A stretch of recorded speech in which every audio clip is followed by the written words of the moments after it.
মানুষ শুধুমাত্র দুই ধরনের ব্যক্তির সামনেই নত হন।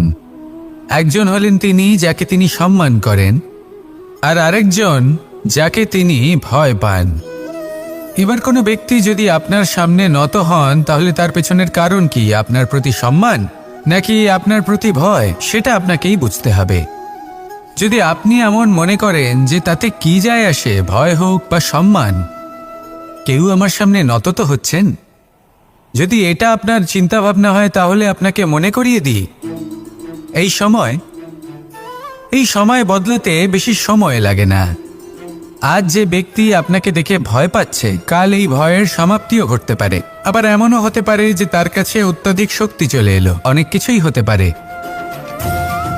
তাই মনে রাখবেন, যে মাথা ভয়ের কারণে নত হয় তা সময় এলে সবার আগে বিরোধিতা করতে পারে, আর যে মাথা সম্মানের কারণে নত হয়, আপনার জন্য নিজের শিরচ্ছেদও সে করতে পারে। তাই সকলকে আপন করে নিন, কিন্তু ভয় প্রয়োগ করে নয়। কর্ম করুন এবং সম্মান অর্জন করুন। শুধু এটাই করুন আর আমার সাথে ভালোবেসে বলুন, রাধা রাধা।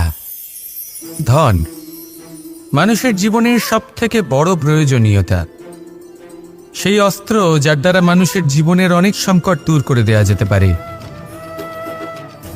সেই মাধ্যম যার দ্বারা সংসারের সমস্ত জাগতিক সুখ স্বাচ্ছন্দ্য লাভ করা যেতে পারে।